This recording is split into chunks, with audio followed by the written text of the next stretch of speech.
Youngest British Indian girl to have swam the English Channel. Sometimes I had my GCSEs the same day as I did like a 10k training. What's really important is swimming the channel or distance swimming is not necessarily measurable by the size of the person. The strength is in the mind.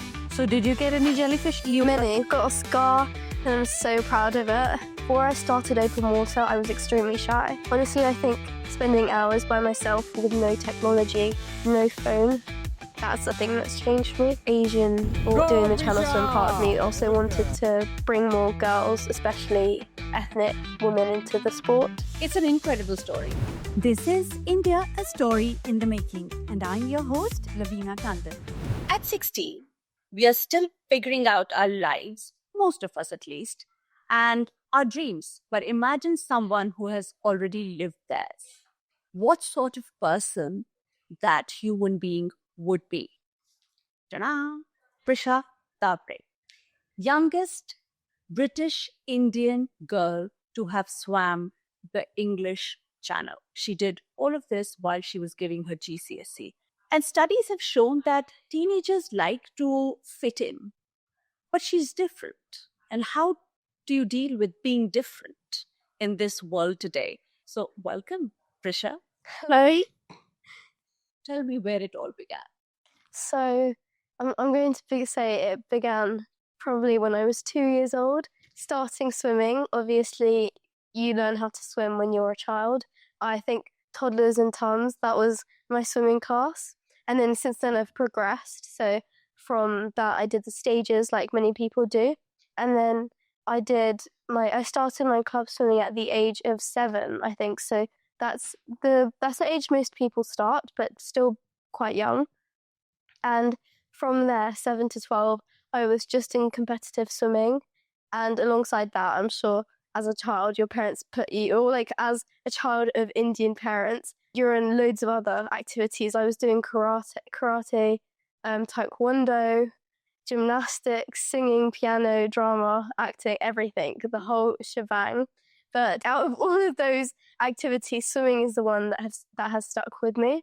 Yeah. So I've been swimming with a number of different clubs, but currently I've stuck at Watford Swimming Club, so I've been swimming with them since I was 8, and I'm currently still swimming with them now.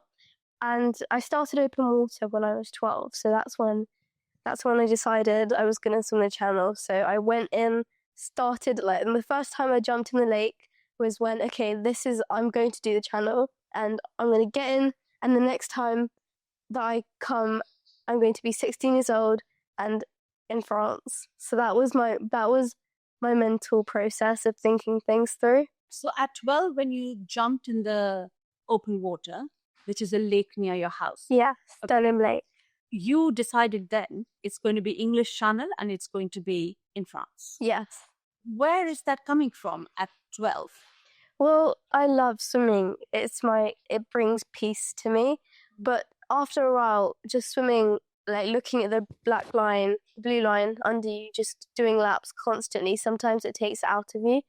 And I decided that I love swimming, it's what I want to do, but I thought I should broaden my horizon. So with that, we had a family discussion, and then we came to know what open water is. But why open water? For me, I think when people have asked me about my swimming, the main question has been, did you win? And do you want to go to the Olympics? I used to ask myself the same question, but as I grew up, I realised that some things are worth taking your time and thinking on. So I thought I should set a goal that was more realistic to my aspirations.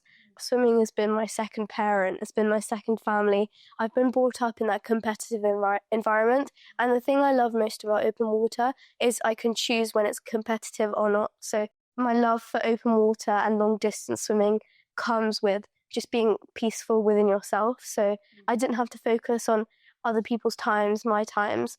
I was just for open water, the only timing is how long you stay in for, not how fast you do it. I enjoy open water so much more, especially when I want to be calm. During my GCSEs, I treat open water as my break because it was so peaceful and calming. Whereas going to the pool, it was quite fun because I got to be competitive. It was like we used to race and etc. It was just enjoyable for me. Oh, I hear you now.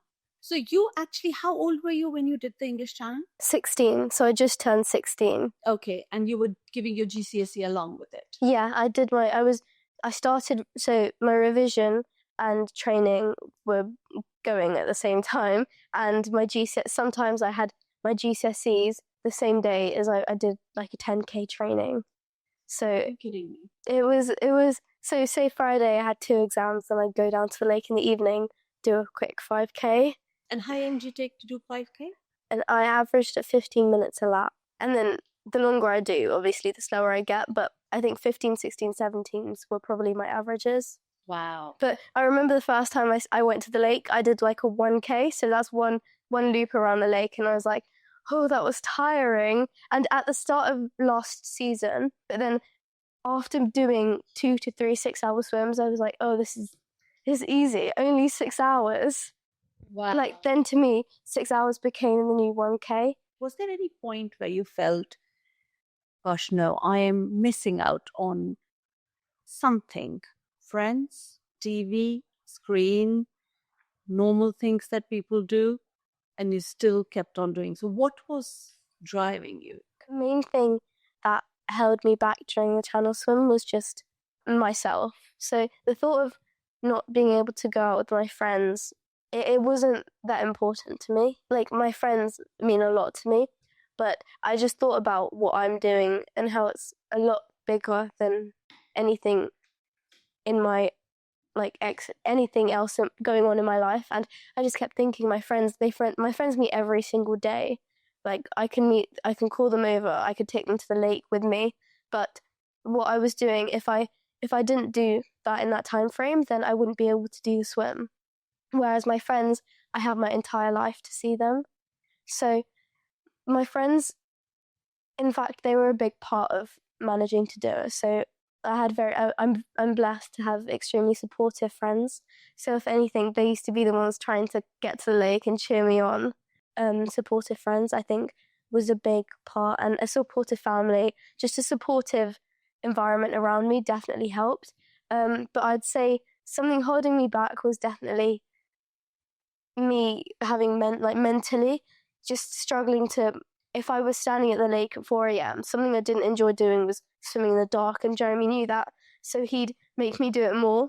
So I understand that, like, waking up in the morning knowing that in half an hour I'm going to be standing or swimming in a freezing cold lake, and the moment before you have to jump in and you're like deciding, okay, once I do this I can't go out, I'm going to be cold, I'm going to be miserable, but it's going to be worth it, because the feeling you get after a 10K in this, like the 10K session, it's like you're on you're high on the feeling. It's such a nice feeling that you can never get from going out with your friends or just doing anything else. It's just like you're proud of yourself. I don't know how to describe it, but it's an amazing feeling. I can feel that amazement. Though I'm not sure I'll be able to jump at 4 a.m. in the freezing cold in the lake. It took a lot of convincing. Who was convincing you? Jeremy, it is, there's been many times where someone has threatened to push me in, like my coach's son Philippe, he's my friend, he's pushed me in a number of times. Like, so he's my training buddy, he trains alongside me, and if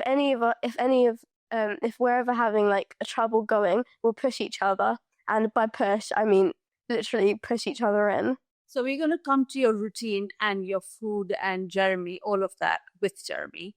But how big a part are your parents in all this? My parents Pushing, yeah, especially. I think that's coming on to the. I think everyone thinks that Asian or Indian parents are very, very pushy and demanding, but I'm so lucky that my parents. I'm glad they're pushy to a point, because I think if you want to accomplish something, say I wanted to do the channel, I think I wouldn't have been able to do that if it wasn't what I wanted to do, because I was putting in hours of my time, my sleep, my food. I was putting everything in it. And if it wasn't my complete dream, I wouldn't have been able to do it. So I'm just lucky that they pushed me enough to make it my own. And I think they were definitely one of my biggest support systems. What is that push me enough to make it your own? I So think give me an example. so. Waking me up, they never made me go to training, but they'd describe to me what they'd be like. Come on, you're letting, like, after you wake up from not going to training, you're going to feel horrible because your friends went and you didn't go. But they would never drag me out of bed. They would make it my decision. And if there was one time I did miss training, and I did feel horrible after because all my friends were there, and it was like, even though I had to wake up at 5 and miss my sleep, it was just an experience I was missing out on. And coming back to the friends point, my friends were there training with me, so it was So like, you made friends amongst your swimming groups. Your friends were your swimming group. yeah. So Yes. when I'm thinking, so my swimming friends, so a few people from my club and my relay swim last year, sometimes they used to swim alongside me for moral support. So it was just fun being around them, because it's like a group meetup, but in the lake. And it's just fun being around someone because they're going through the same thing you are. It's like you can feel each other's pain, but it's also like a journey you go through together, and it's fun. So tell me your schedule. Oh, Because the GCSE bit. during GCSEs, my schedule was quite hectic. So I used to be training in the pool, then so my school didn't give me study leave, which I'm pretty sure a few schools did. So that meant I had to go in school during my exams from 9 to 4, from like 5. So morning training was from 5:30 to 7. But if you needed to go early, then you could go at 6:30. So I'd go home at 6:30, then try get some revision in before whatever exam I had that day. Then from 6:30 to 7:30, I tried to revise, get ready, go to school. 9, so it's 8:40 was when my school started to my exam. Then I'd get home from my exam from school all day revising, which was definitely it. Like, if it felt like I'd already lived an entire day by the time I'd got home from school, when it was only 3 o'clock. Then by 3, that was when I got my break. So 3 to 4:30 it was just me time. So that's when I'd watch TV, go on my phone, chat with my friends, do whatever I wanted to do. Then that came with more revision, and then in the end, I ended the day with a swim session or lake session. But if I decided not to go swimming, then I'd spend the entire evening just revising.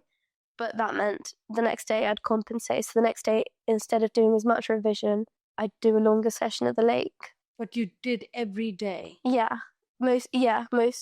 Winters? Winters not. The lake started to close, so we went to the Lido. So the Lido is a man-made pool, and it has the same temperature as, like, however cold the lake would be. So on an average, how many hours were you training every day? Every day, probably, or it depended on the set. So usually weekdays, I do like a 5K in the evening, and then pool session in the morning. So probably like a 7 Every day. probably. How many hours would that be? So a 5K would be around 2-ish, 2.5 hours, probably less, depending on who's with me. And what Jeremy used to do, this thing where he'd set us off separately, so we'd catch each other up, so he'd make it competitive. When it did get competitive, we all got significantly faster. Wow, I'm exhausted listening to it. And then on the weekends were a whole different story. We used to wake up weekends, Saturday morning, 10Ks, and Sundays I had pool training. But then when it came to my solo swim, Saturdays and Sundays used to be 10K, or then 6 hours, 7 hours. So at least every weekend we made a whole schedule. Like it was on an Excel sheet, and there was like days counting down to my swim that Jeremy made. And there was a month where every weekend we were just at Bournemouth or Dover Harbour, just doing 6 hour swims, 7 hour swims, 10 hour swims. Oh my God. In that meantime, those 6 and 7 hours, most of the children of your age were spending on the phone. Do you not spend time on the phone? Oh, I do. My screen time was still high, but I think you need the balance. Like after my school ended in the summer, I didn't go out much because I was scared of injuring myself. So I'd invite my friends to my house.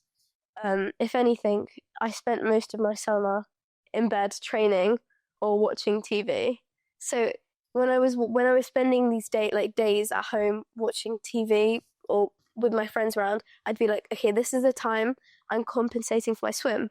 When I got to my swim, I was like, listen, you can't complain to yourself. You spent more than 72 hours just laying in bed watching nothing but TV. So now you're going to get up and do this. That's literally what went through my head. And I know my parents wouldn't get me up from watching TV because they were like, okay, I'm going to let her do this because she's swimming the channel or she's training for it. And then the week after my channel swim, when I was just relaxing in bed, my mum was like, no, you're not training for anything anymore. Get up. I can't see you like this. So you don't do any house chores? You're not given. They're all very kind to you because she's swimming the channel. I do like folding sometimes. What do you fold? Laundry. I clean my cat's poo. That's nobody else wants to do that one. 3 days or 5 days? We have the automatic cleaner, so it cleans it for us. I just have to empty it like once a month. You are let off a lot. Yeah, but it's disgusting because it's like a month's poo. Whose cat is it? Mine. Great. You've got the answer there. I see a little bit of teenager there. That's a relief for me, actually. Really? Teenagers often don't want to be seen, actually. I see these days the boys have a one haircut. If I could put all the teenage boys and put a curtain on their face, they all look like a tree. A tree is growing from here. That's the new hair. So yeah, fluffy hair at the start. Hoodie on, or the girls, they just... And in pictures, they're like covering. I'm very glad you're not saying like about 400 times in one sentence. So all the time, they want to hide. And because probably they're discovering themselves. The brain is rewiring. Did you not feel uncomfortable in that spotlight? Or you wanted that? Well, No. I'm just thinking that I think everyone had an awkward phase as a teenager, and I'm sure everyone goes through it differently. So I never thought about hiding, but I understood that like I was awkward. Sometimes I just there's a phase in my camera roll where I just didn't take any photos of myself. Actually, before I started open water, I was extremely shy. Before me getting into the lake, it completely changed me as a person. I was I didn't speak to anyone new, and I was just so timid. I was extremely quiet, and I remember I was speaking to my primary school drama teacher, and she was like, I couldn't even get a word out of you. And she saw me now recently, and she was like, you've completely changed. And I noticed that with open water, that's when I've completely changed, because mentally I've grown. But you think teenagers, yes, puberty, it changes, you change. But honestly, I think spending hours by myself with no technology, no phone, that's the thing that's changed me. Because I once I read a quote in a magazine from someone a swimmer, and they said being miles away from anyone with no phone or no technology is a sort of peace that can never be described. And that quote stuck with me forever. And I think that being alone by yourself, some people see that as a curse, but I think I find it quite peaceful, because in this day and age, you're always with your phone, you're always around people. And at first I wasn't used to being alone with my thoughts, but now it's I'm excited. Going to the lake is my place. I'm only there by myself. I don't talk to anyone. It's like a time where I get to consolidate my feelings and my thoughts. So if something happened the previous day and I was quite upset about it, I'd go to the lake, I'd swim, think about nothing, and I'd come out feeling like I'm walking on the air. So it's my happy place, and I think that the lake definitely brought out the best in me, and it definitely made me the person I am today. I forgive you for not doing the cat litter. I do the cat litter. Every 3 days. It's annoying. I have a cat. I hate it. It's my daughter's cat, but I have to do it. I don't So know how you're married I to it. forgive you just for that. Because me and my brother didn't do the normal cat litter, that's why we made my parents get the one that does it for us. Now we only have to empty it. And you know, my mum was like, when we first got my cat, my mum was like, I'm going to give her to cancer research if you don't give it back. And now, obviously, you can't give a cat to cancer research. My mum called them and everything. But yeah, and every time we walk past cancer research, we send a picture to my mum and we're like, oh, Tessa's not in here. It's so funny. Cancer research actually is probably not that great. I'll speak to your mom. I'll give her some ideas. Is she my cat? My mum stops now because she's also come to love my cat. Our cat's like a family teddy bear. She just sleeps.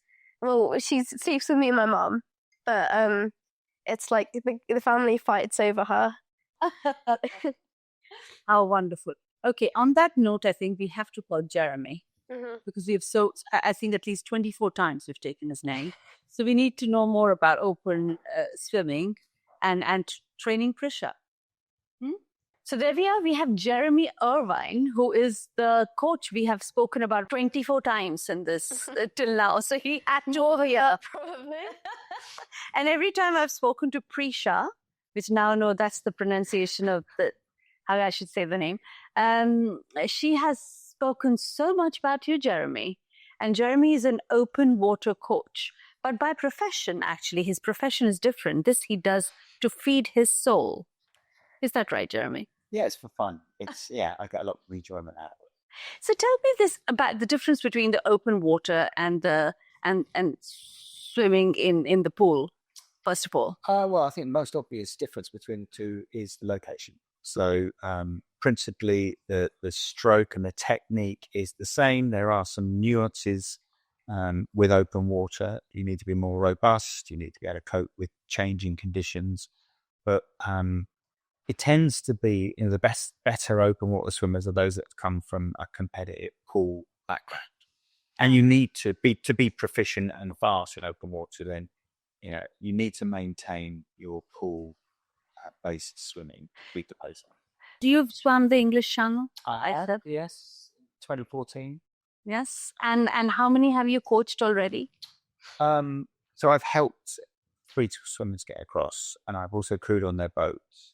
But with Prisha, I worked with her over 4 years. So she's the first person who I've essentially taken who was not familiar with open water swimming to start with. So from start to finish, Prisha's the only person that I've coached to do a solo channel swim. Wow. The others. What did you see in her?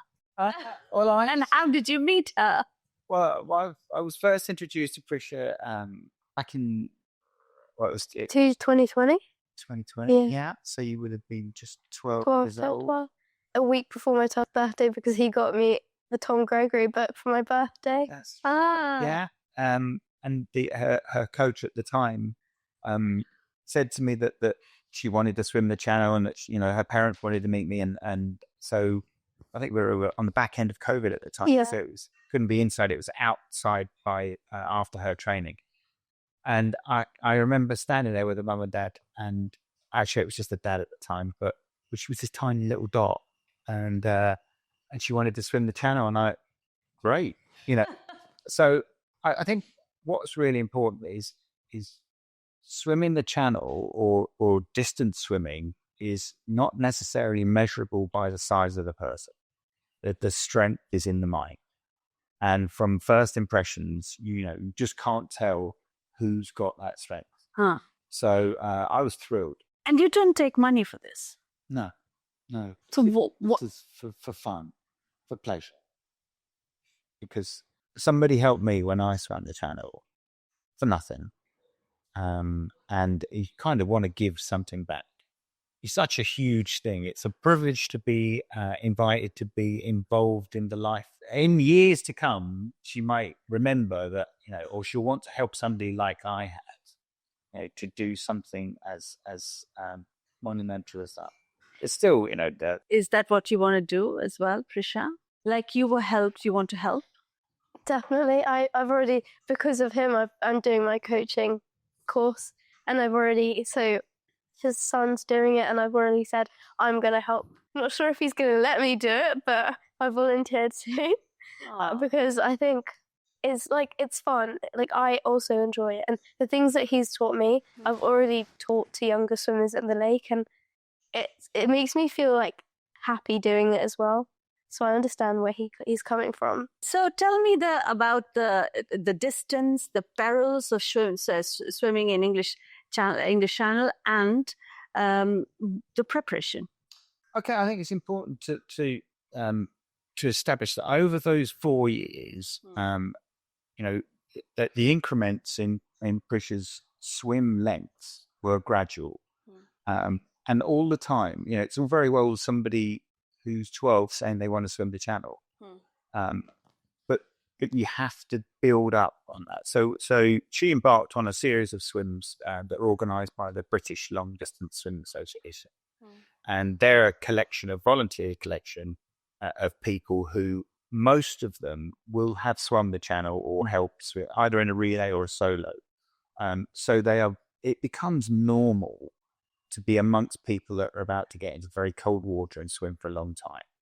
So Prisha demonstrated her commitment to me throughout those 4 years by doing longer and more arduous, difficult swims. The channel swimming community is not a beauty contest. You don't find skinny seals, or a sea lion is the size that it is because the water's cold and you need to stay warm. And I can remember vividly, we went to Champion of Champions, which is an event down in Dover, walked down the Stony Beach, and there were, I think, 25 or 30 swimmers. And Prisha would have been the shortest, the thinnest, and different from everybody else. So I think she kind of, over a period of over those 4 years, the swims got harder, and she was able to do more and more and longer distances. So you never had to call her at 3:30 and say, "Are you ready, Prisha? Well, are you here?" I don't mind saying that early morning starts are not her strong point. I used to ask him to start the swims in the evening just so I didn't have to wake up. No. There's something psychologically right about it. If you start in the dark and the sun comes up, because all of the swimming was done without a wetsuit, and you had the warmth of the sun, and it's just psychologically, it's going to get better. From the moment you get in, you just wait until things improve. So it's all about framing it in the way, because there's, certainly there are some very dark moments, and you're cold and it seems never ending. You start to doubt yourself. And that's where I think it's important to be able to know the swimmer, to know the right things to get them to focus on. Did you doubt yourself? Oh yeah. What do you have to do? I just think about how I'd feel. Like, the main thing going through my head was, after I get out, I'm gonna feel like so happy I did this, and it was all about the feeling you get after completing it. And say I did 1K less than I expected, and get out, and I'd be like, after my shower and recovery, I'd be like, I could have done that 1K easily, and I'd regret it. And then the next time I'd go to the lake, I'd remember that regret feeling, and I'd be like, no, I'm not going to do that. It feels horrible. Wow, I am just this. I've thought as a 16-year-old girl, I'll have a fun conversation, and I'm just getting serious, drawn into this mesmerizing world, which is so difficult. I mean, I can't even, if I've done 10 lengths, I'm so happy with myself. You're talking about 10Ks constantly, 10 hours, 7 hours, 8 hours. But what are the dangers of swimming in the English Channel? Well, I mean, people say they're worried about the sharks, and I don't think sharks are ever very far away. However, sharks in the English Channel have no interest in humans. Perhaps they look and laugh at how badly we swim, but I know there's been, as far as I'm aware, there's been no sightings or dangers of sharks in the English Channel. It's mainly the jellyfish. Those are the things that the swimmers are primarily scared of. So did you get any jellyfish? I've got a scar and I'm so proud of it. So you Very got proud. bitten by a jellyfish? Yes, darling, I've got a scar. While you Many. Or it's mainly on the French side because the water's warmer on the French side. But then, like, near the English side, the jellyfish are, like, see-through. But then towards the French side, they get slightly more colourful. And the colourful ones tend to hurt a bit more. And I remember, so at the end of the swim, you have to clear the water. So get your entire body out of the water. And there were these really sharp, big rocks I had to climb. And before these rocks, there was just like under the water, there was like loads and loads of these blue jellyfish, and they were like, they weren't painful. They were just like stinging nettles. And I was at one point, I was like, used to grab I hit one on my hand and just shove it out of the way. But at first, I was like so scared of them. But then by the time I could see the rocks, I was like, okay, I'm fed up with jellyfish now. I'm gonna like chuck these out. what are the fears that you've overcome in this whole process? Tell me 1, 2, 3. Definitely sharks. I remember when we were having the family conversation about doing the channel swim, my search history was, how many sharks are there in the English Channel? Do sharks bite in the English Channel? Just all sharks and other things. Then swimming in the dark is definitely something I did not love. And wildlife, jellyfish stings. But to be fair, I was quite excited to get my first jellyfish sting. But my first jellyfish sting did happen in the channel. Brilliant. It was right. It tried to go inside my swimming costume. So great first time for getting stung by a jellyfish. But it was a good experience. Now, what impact has it had on your life? I'd say it just shows it. Like, it's shown me that your fears are so tiny compared to like bigger things. Like being scared of jellyfish is like being scared of spiders. They're honestly more scared of you than you are of them. And it just seems so petty and little. But to be fair, swimming in the dark still not something I would want to do. But I know it wouldn't hurt me. Like, I'm just scared of it because I don't want to do it. But it would never actually kill me to do it. So you still constantly face your fears. Yeah. And you still don't like it, but you still continue doing it. I wouldn't say I don't like it anymore. It's just become a part of me slowly. Wow, amazing. I was told you used to put her in ice baths.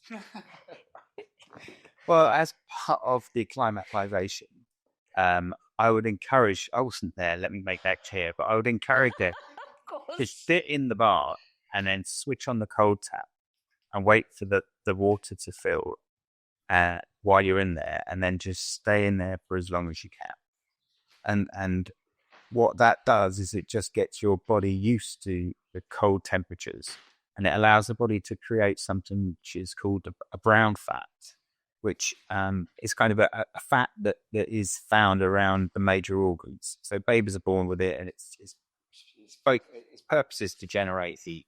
So there's not an easy way of doing that. The body's really smart and it knows to condition it yourself, but you have to go through the cold bath. Please explain. I'm very interested. So because a lot of people now in the health world also say you should have cold bath for better immunity, for better weight loss. Well, I completely agree with that. I think there are two things that happen. You get this initial shock and this sort of adrenaline rush, and I think that's really healthy. I think for most of the people that do this cold water immersion, they're only staying in short periods of time, and they get that complete. It's like switching a computer off and then back on again. You often forget what you're worried about as you leave the water. So I think there's the mental and the physical health of that. But what we were talking about was preparing Prisha's body for a long cold swim, and that is it's a more uncomfortable process where you need to stay within the bath they're slow filling up, and you just accept that it's going to get cold, and your body will start to sort of shake and shiver, which is a good thing. If essentially your body then prepares itself next time by storing brown fat. So it's regularly doing it and doing it for longer and longer times, and it becomes easier and easier.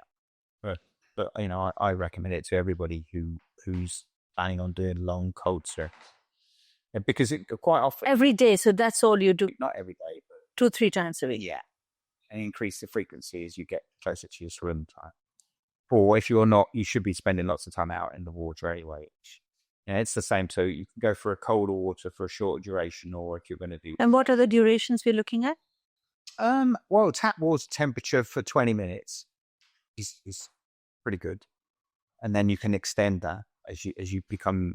Yeah, because it's like everything, isn't it? It's the first time your body's saying get out, get out, get out, but once you've done it a few times, you realize that's just your mind telling you to get out. And how do you control that mind at that time? Breath work, just really just accepting the situation that you're in and understanding what the real reason for it is. What's the end goal? I think Prisha's she's brilliant at that. Definitely accepting it, because I did the cold water swims. It was the first time I got in the cold water for like a year, and I did like 20 lengths in the 60-meter pool, and it was like 1,000 needles stabbing at me at the first few lengths. But then I admitted, like, I let myself feel the pain, and I was like, okay, I kind of just like let my body sink in, and I was like, this is where I'm like, I let my mind understand that it's happening. Where do you get the strength from? I think after 4 years of just constantly putting yourself in these In that positions, 4 years, where do you get the strength from? you just learn. Like, before at the start, I'd be fine with secretly skipping laps. Like, Jeremy counted 9, so I'd be like, yeah, I did. No, it's Jeremy counted 10, but secretly I did 8. I'd be fine with that. But then after, like, with the training, soon I was like, no, I've actually got 2 more to do. So I think it's just the feat. It's just like it came alongside the confidence. I think she gets from her parents. I'm like, Really? yeah, I think her mum's quietly a driving force in this, and her dad's been super supportive. Now, after that very first meeting, I got to know her mum and dad, and none of this would have been possible without their. Of course, because they got them here at 4 o'clock. Yeah, absolutely, and I do know that wasn't the easiest thing to get her out there. Was it anything to do with the Indian origin parents? How is it to be born out to an Indian origin parent living in a British setup? Any difference there? Definitely a lot of difference. Like, just in like upbringing, the way you act, there's always going to be a difference. But I think when we're all together, it's just like nothing really matters. But I know that it, like, you can see differences. Like? There aren't as many Asian or ethnic people in sports such as open water or swimming, like as many as we'd hope to be. So I think by doing the channel swim, part of me also wanted to bring more girls, especially ethnic women, into the sport. So you had a dream at 12 and you fulfilled that, right? What is your dream now? I definitely want to carry on swimming. I want to do something bigger than the channel if Jeremy's good. And what's that? So there are some big swims out there, and the channel's quite often just a qualifying swim for the bigger swims. So there's something called the Ocean 7, where there are 7 channels around the world. There are a number of swimmers that have done that. That's dedication. There are things, there are some nice swims. There's got the 20 bridges around Manhattan Island. There's also the swim from Asia to Europe. There is a lot. The Gibraltar Strait. So I also want to get into ice swimming, cold water. I can't get enough of cold water, it seems. Oh, wonderful. So, Prisha, what else? What are the other things that you love to do? I act. peaked. I was on grade 8 drama. Okay, everyone's going to judge me for this, but Happy New Year is the only one I actually love. Oh my God, you have watched Happy New Year? Yeah. Did you manage to watch the full film? Oh, I've watched that. If you talk to me and my brother, we've memorized the script. I know all the songs. I know everything off by heart. What do you like in Happy New Year? It's like the movie. Is the only Bollywood film you have watched? No, I've watched many, like Three Idiots. I like Three Idiots. Right.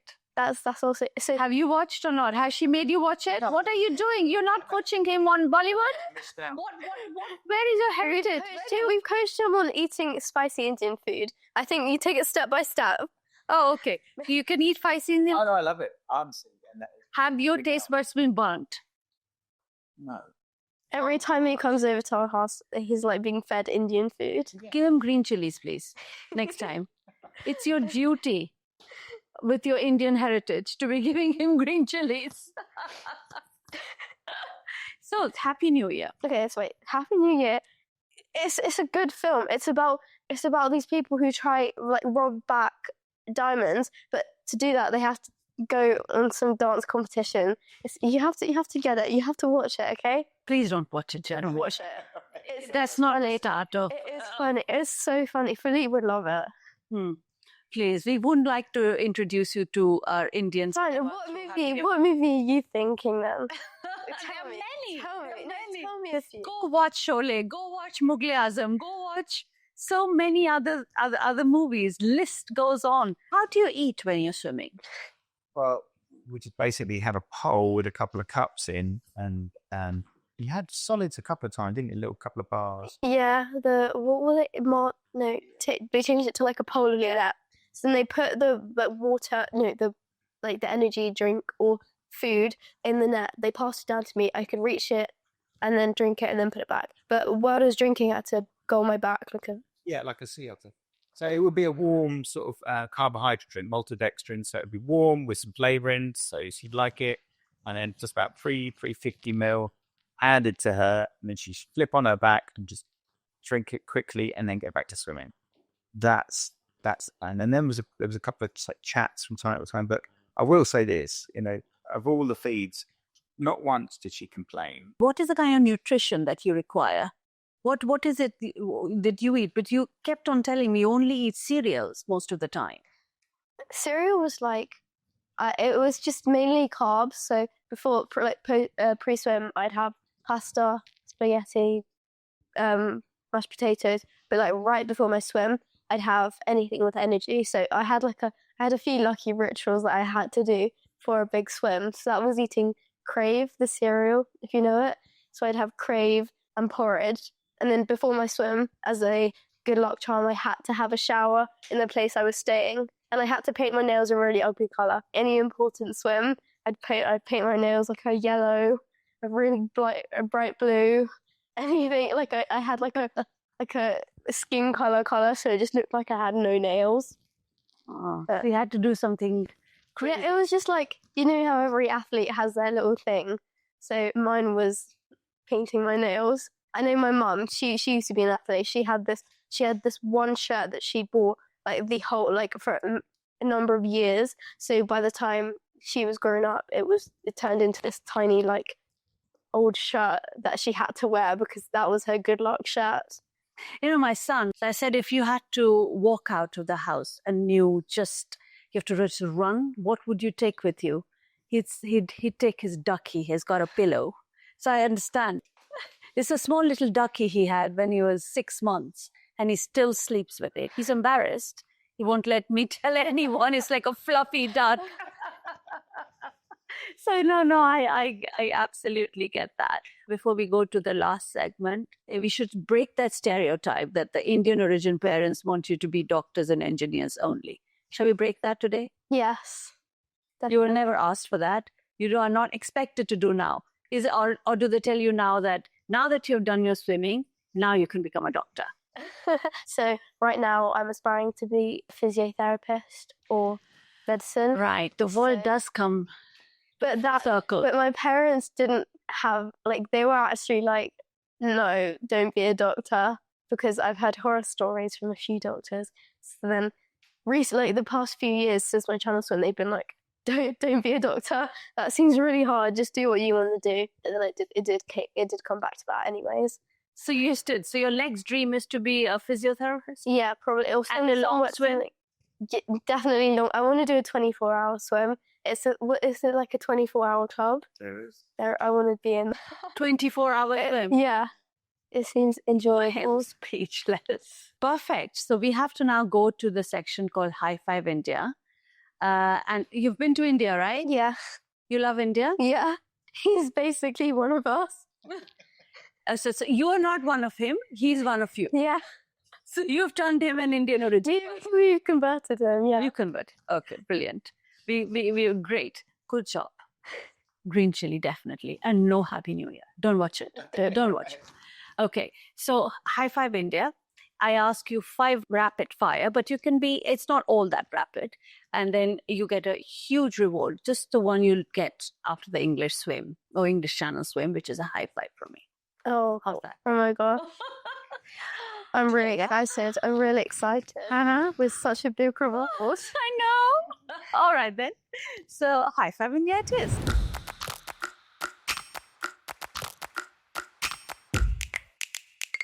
India for you in one word. Family. Indian for you in one word. Love. You're piggybacking off my idea. Let him go first. Let him go first. Okay, right. Okay. What is the one trait that you need to have to be a successful, long, open distance swimmer? Perseverance. Strength. Mentally. Those 2 words, but Mental strength. Teenagers today. They want everything too quickly, too fast. Immediate results. I'd say like disassociative. Like, and I feel like everyone's just like, well, most teenagers I know, far away from. They're just focused about living. Like, they just don't really think about a lot of stuff. Kind of clueless. If you could go back in history, who would be the one person you want to have a chat with and why, and what would you say? I'd probably go speak to someone like who made Bitcoin. I'd speak to them and steal their idea. Captain Matthew Rowe. First person to ever swim in the English Channel. And what would you ask? Did he really believe that he could make it? Okay. What is the one thing about India that you really love? I kind of love the smell. Like, walking out of Mumbai airport and then the humidity just hits you, and it's such a nice feeling. And then when you're walking, I love it. It's just everything about India, like the smells, the feeling, the cats, the dogs that are just on the streets. It's like homely. You're definitely different. You have not been to India. I haven't. No. I wouldn't say, but if you were to go to India, where would you like to go? Well, I'd like to go to Mumbai. Yeah? Why? Just because it's big and I don't know. There are people who said you must go, and I think, okay, well, I must go. Or somewhere else like Okay. Okay, this is an extra one, but how do you connect with India? You're born and brought up here, right? So how is it that you find your connection with India, and what do you feel? Indian, British, what do you feel? I feel like when I'm here, I always like feel Indian, like I have a bit of Indian in me. But then at times when I go to India, I don't feel as Indian as I feel, because like everyone around me has been brought up in India, whereas I've had a completely different childhood. But I think the part of me is always going to be in 2 places. How do you look at India? I love what it's shaping up to become. I think that it's becoming a new world that people should look forward to being in and seeing. And I think the connection I have with India is more like soul connected rather than head, brain connected. Oh, you didn't get it. Yeah. Why? Wait, why? Okay, well, You have to have your thing down. Okay, no, wait, do this. Do this. And what's that? Jellyfish. Shark attack. I don't want to be bitten by jellyfish. No, it's because I do that with my friends in school. They try to, if they try to. Teach me. Okay, wait, so you. Teach me something. This is gear stick. Yeah. This is shark attack. This is jellyfish. That's about all the ones I know. But yeah, Shark attack. this is shark attack. This is jellyfish. Oh, I want to ask you a few things. Okay. I want to know about this relationship, various situations these days. Now there's talking, so like, what I prefer is being friends, and then like you develop a friendship, and then you start to date. But now it's like, Jeremy, pay attention. say it's someone from school, right? So you both find each other attractive, then you start snapping. So just sending each other's pictures back and forth. Then say you send a message, so you take a picture, it's a snap, and then you start flirting on the snap. Right. But then, So you flirt on this now yeah, without meeting. no, they're friends from school. Like say it's from school. Sorry. Yeah, so say it's from school, and then, but then in person you won't say anything to, like in person you just won't know each other in person. But then over on text they're being all flirty. So that's what a situationship is. So you, and also like they're on and off sometimes. So you don't really, a situationship is like you don't understand the situation. You're not talking, but you're not talking. Did you understand? Hmm. Great. I'm not the only one. And why snap? Why can't you just exchange numbers? You can. Like I actually prefer exchanging numbers, but none of my friends text on Snap. It's like the renowned teenage message. Like when you get after, like when you're 22 or 23, if you have Snap, you're just like I don't know what to I do. couldn't learn about the relationship. Situationship or talkingship, or I couldn't understand Okay. at all. I give up, and no wonder I have no one in my life. The second bit, can you teach me 3 slangs that I can impress my children with, please? They're not. Oh, they're 16 and 14. Okay. Gat. What? Gat Gat. means beautiful. Gat. So you can say Okay. Gat. Gat. Yeah. Gat. so you can go up to each other and say you have a nice gat, Gat. which means you look nice. So say it to them. You have a nice.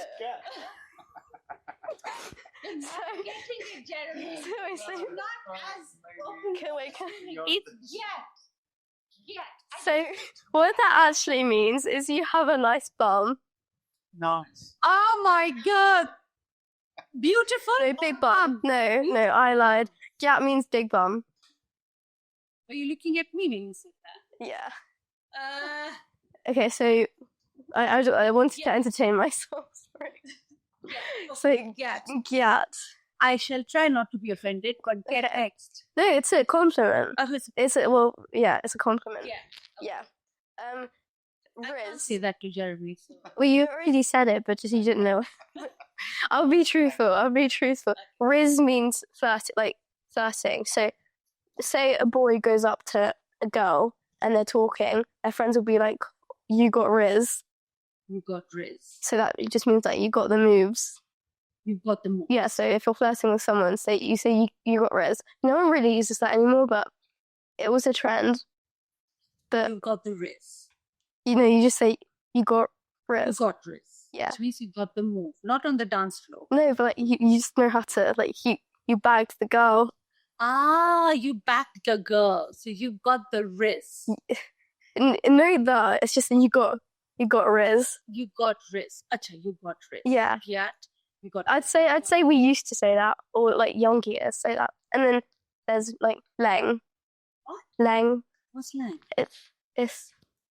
Nobody calls anyone beautiful anymore, which I think is like, there's nothing wrong with calling a girl beautiful or pretty, but no, they call you Leng.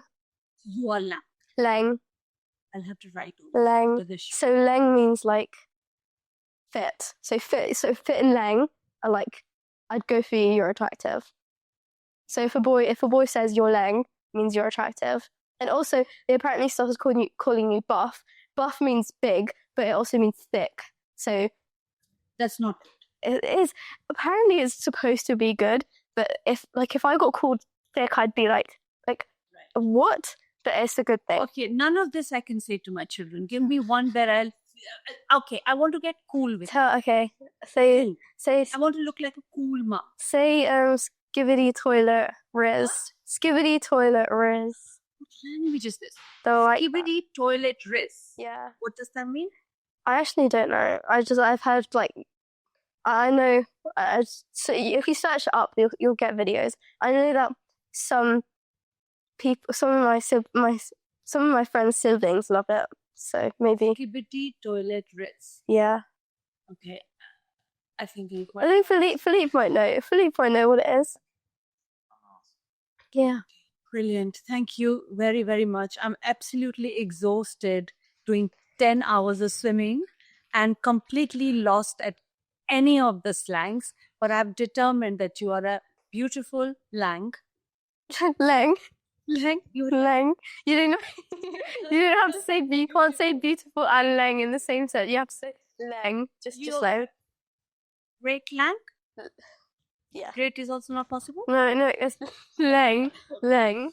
Right. We have determined she is a teenager as well, but a very amazing teenager at that. Thank you very much, Jeremy. Thank you very much, Lang, for being a part of India's story. I can't do it. Okay. Thank you. Delighted to have SBI UK as our show sponsor, backed by 100 years in the UK.